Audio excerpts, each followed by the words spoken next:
तो बच्चों आज हम लोग देखने वाले हैं प्रकाश चैप्टर में दो समतल दर्पणों के बीच रखे गए वस्तु के प्रतिबिंबों की स्थिति, जो कि बहुत ही इम्पोर्टेंट है आपके बोर्ड एग्ज़ाम को लेकर भी, है ना। और 8वीं कक्षा के छात्रों के लिए बहुत ही ज़्यादा इम्पोर्टेंट है, क्योंकि उनके एनसीईआरटी बुक्स में इसका चर्चा भी किया गया है।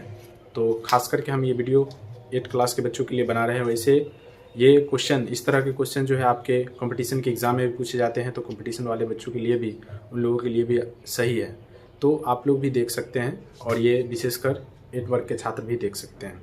तो चलिए हम इसमें दो समतल दर्पणों के लिए कुछ कंडीशन को दिखाते हैं, है ना।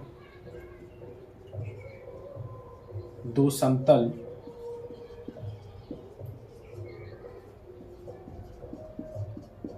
दर्पणों के बीच रखे गए वस्तु के प्रतिबिंबों की संख्या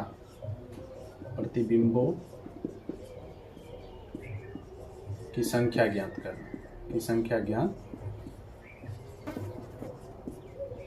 करना।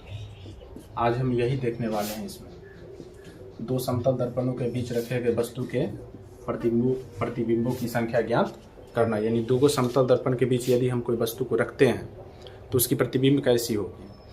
और ये डिपेंड करता है कि दोनों समतल दर्पण को आप किस हिसाब से रख रहे हैं, लंबवत रख रहे हैं या 60 डिग्री के कोण पे झुका के रख रहे हैं, या दोनों दर्पणों को समांतर क्रम में रख रहे हैं। ठीक है, तो हम 2-3 कंडीशन, यानी 3 से 4 कंडीशन होगा आपका, और ये आपका समतल दर्पण में जो प्रतिबिंब की स्थिति होती है, दो समतल दर्पणों में बनने वाले प्रतिबिंब की जो स्थिति होती है वो आपका खत्म हो जाएगा। अब बहुत ही इंटरेस्टिंग भी है, देखिए इसको गौर से। पहला, यदि 360 डिग्री बट्टा n का मान एक विषम संख्या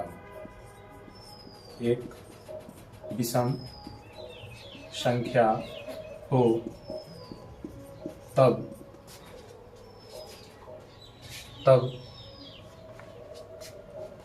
रखे गए वस्तु के प्रतिबिंबों की संख्या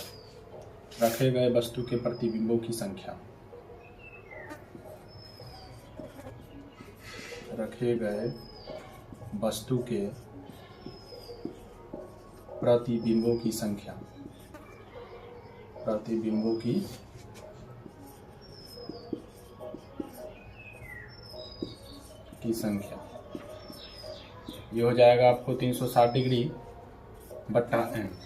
यदि n एक विषम संख्या हो, n मिस एंगल, है ना, कि आप दोनों दर्पणों को किस एंगल पे रखे हैं, समझ रहे हैं ना। तो अगर 360 डिग्री बट्टा n का मान, है ना, यानी कि n आपका एंगल होता है, कोण होता है, दोनों दर्पणों के बीच के झुकाव को दिखाता है, या आप किस हिसाब से रखे हैं दर्पण को, उसमें वो एंगल कुछ न कुछ मेंशन जरूर किया जाएगा, है ना। तो 360 डिग्री बट्टा n का मान यदि आपको एक विषम संख्या प्राप्त हो, है ना, तब रखे गए उसके बीच में जो आप वस्तु को रखेंगे, तो वस्तु के प्रतिबिंब की संख्या जो बनेगी 360 डिग्री बट्टा n होगी, है ना। विषम संख्या में 360 डिग्री बट्टा n ही प्रतिबिंब की संख्या भी होती है। तो इसे आप ध्यान में रखेंगे। अभी हम इस पे क्वेश्चन भी करेंगे। दूसरा, यदि 360 डिग्री बट्टा n का मान एक सम संख्या या एक सम संख्या प्राप्त हो, ठीक है, तब दोनों दर्पणों के बीच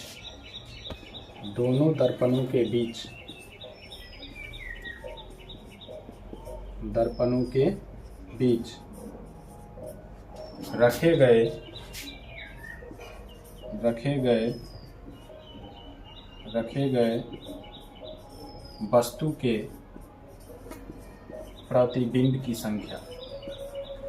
प्रतिबिंब की संख्या जब n 360 डिग्री बट्टा n का मान यदि आपको एक सम संख्या प्राप्त हो, तब दोनों दर्पणों के बीच रखे गए वस्तु के प्रतिबिंब की संख्या आपको बनेगा 360 डिग्री बट्टा n माइनस 1, यानी एक इसमें से घटा लेना है। 360 डिग्री बट्टा n के मान में से आपको एक माइनस कर लेना है, वही प्रतिबिंब की संख्या को निरूपित करेगा, है ना।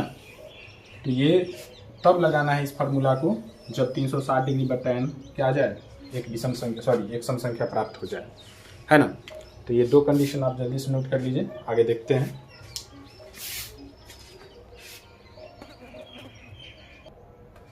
तीसरा कंडीशन देखिए, तीसरा कंडीशन, यदि 360 डिग्री बटा n का मान एक भिन्न संख्या यानी बट्टा में ही प्राप्त हो जाए, एक भिन्न संख्या हो,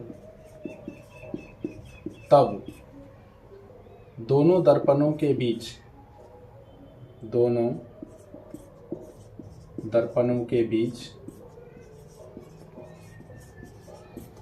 रखे गए वस्तु के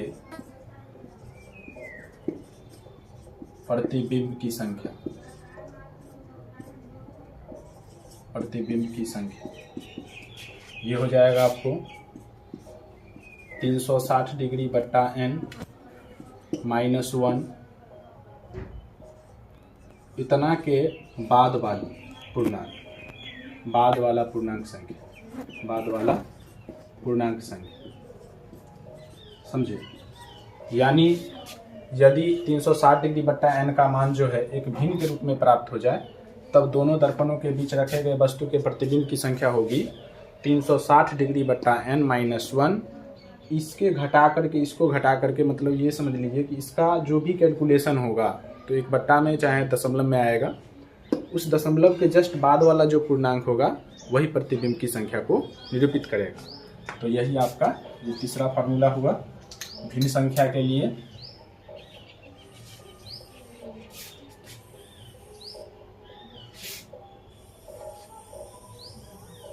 ठीक है, और एक और समांतर के लिए लिख लीजिए,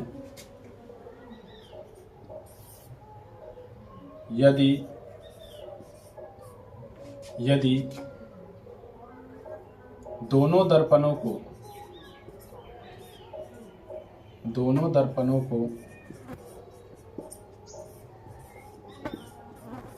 समांतर क्रम में रखा जाए,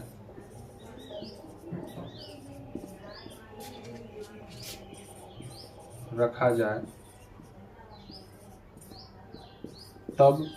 दोनों दर्पणों के बीच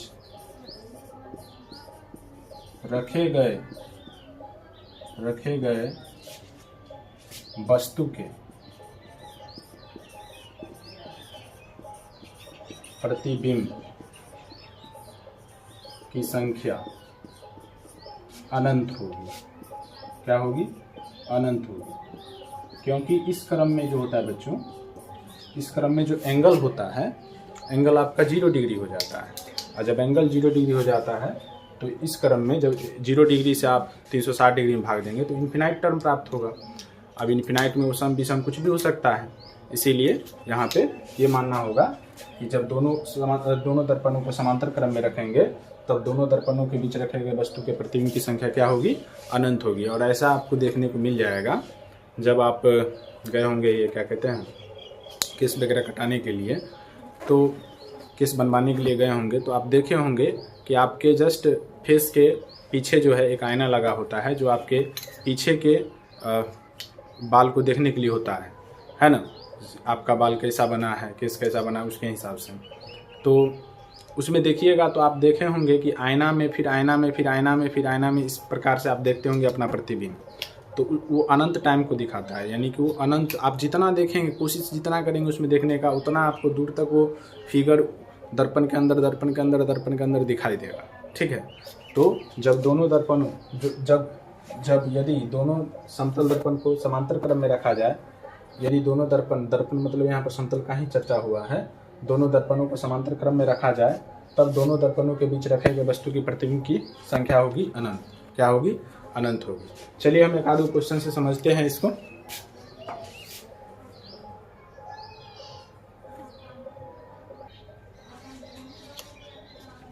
यहाँ पे क्वेश्चन देखिए, दो समतल दर्पण के बीच एक वस्तु को रखा जाता है ना। दो समतल दर्पण के बीच एक वस्तु को रखा जाता है। यदि दोनों दर्पण को 60 डिग्री के कोण पर झुकाया गया है, तब दोनों दर्पण के बीच रखे गए वस्तु की प्रतिबिंब की संख्या क्या होगी। ठीक है, ऐसे समझ लीजिए कि दोनों दर्पण को इस प्रकार से रखा गया होगा। एक दर्पण ऐसा होगा, है ना, और एक दर्पण को इस प्रकार से 60 डिग्री के कोण पे, है ना, इस प्रकार से रखा गया होगा। तो समझ सकते हैं, अगर इस बीच में अगर इस कोई वस्तु को रखा गया है तो इस वस्तु का प्रतिबिंब दोनों दर्पणों में कुल मिलाकर कितना प्रतिबिंब बनेगा, कितना प्रतिबिंब दिखाएगा, ये हमको ज्ञात करना है।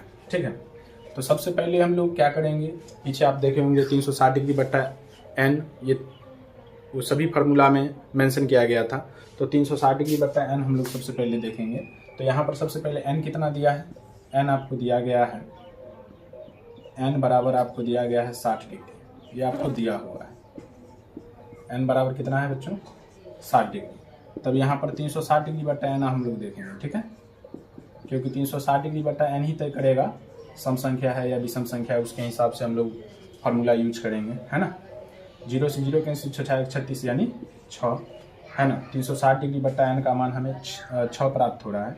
और 6 कौन सी संख्या को दर्शा रहा है, एक सम संख्या को दर्शा रहा है। 6 कौन सी संख्या को दर्शा रहा है, एक सम संख्या को। तो 6 जो है एक सम संख्या है। तो सम संख्या जब प्राप्त होता है तो सम संख्या के लिए दोनों दर्पणों के बीच रखे गए प्रतिबिंब की संख्या बराबर क्या फार्मूला था, दोनों दर्पणों के बीच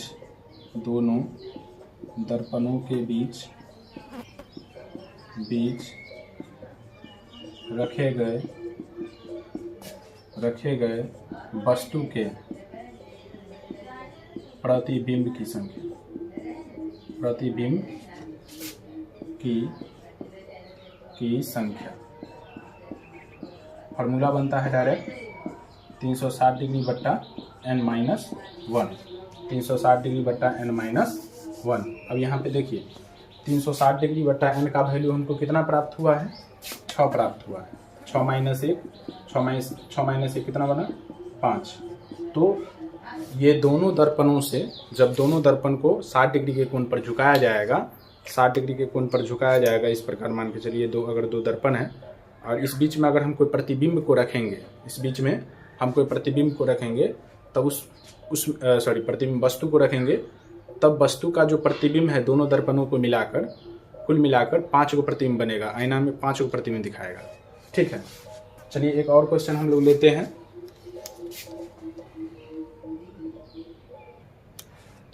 देखिए बच्चों, अगला क्वेश्चन है, दो समतल दर्पण के बीच एक वस्तु को रखा जाता है। यदि दोनों दर्पण को 80 डिग्री के कोण पर झुकाया गया है, तब दोनों दर्पणों के बीच रखे गए वस्तु के प्रतिबिंब की संख्या क्या होगी, है ना। बहुत ही अच्छा प्रश्न है। सबसे पहले n बराबर आपको दिया गया है, इसमें n बराबर आपको दिया गया है 80 डिग्री, ये दिया हुआ है। ठीक है, तो यहाँ पर सबसे पहले आपको 360 डिग्री बट्टा n चेक करना होगा, क्योंकि यही सम विषम और भिन्न वाला संख्या को दिखाएगा। तो 360 डिग्री बट्टा n, तो 360 डिग्री बट्टा n का मान 80 डिग्री, 0 से 0 कैंसिल हो गया, 4 दूनी 8, 4 नंबर 36 यानी 9/2, एक भिन्न संख्या के रूप में प्राप्त हो गया। कौन सी संख्या, भिन्न संख्या। तो भिन्न संख्या के लिए हम एक फार्मूला दिए थे, यदि 360 डिग्री बट्टा n का मान एक भिन्न संख्या के रूप में आ जाए, तब दोनों दर्पणों के बीच रखे गए वस्तु के प्रतिबिंब की संख्या बनेगी 360 डिग्री बट्टा n माइनस 1 के बाद वाला पूर्णांक। ठीक है, तो यहाँ पर हम लोग वही बात करने वाले हैं। इसीलिए दोनों दर्पणों के बीच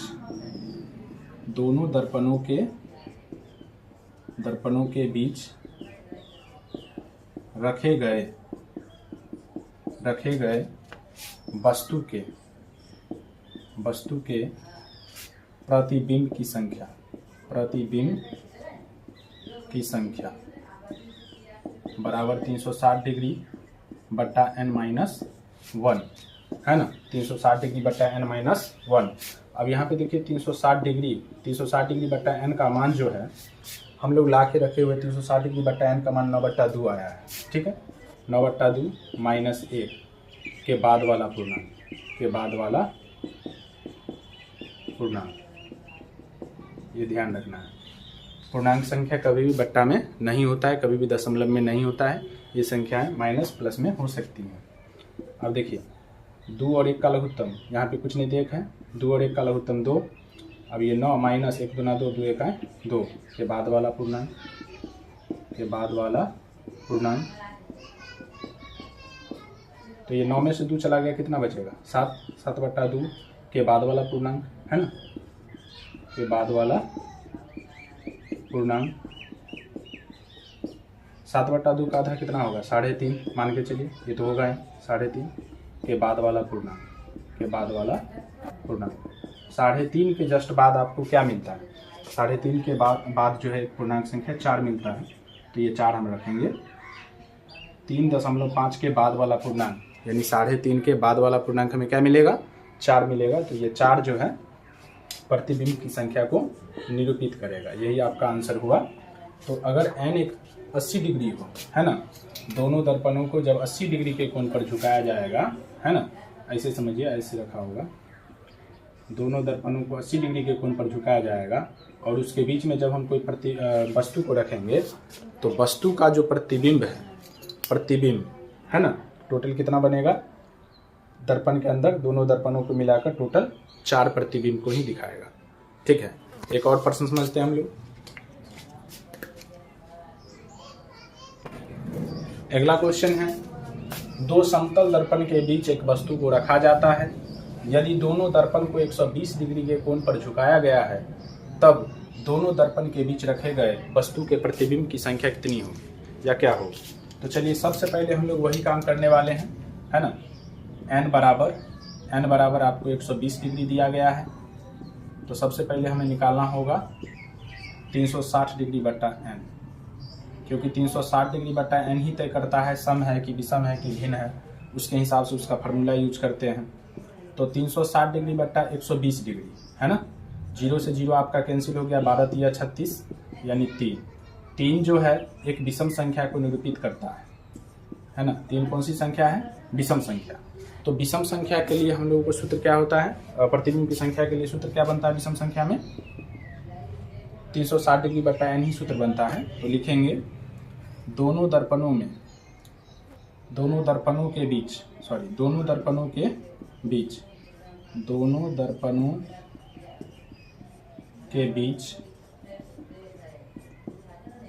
रखे गए वस्तु के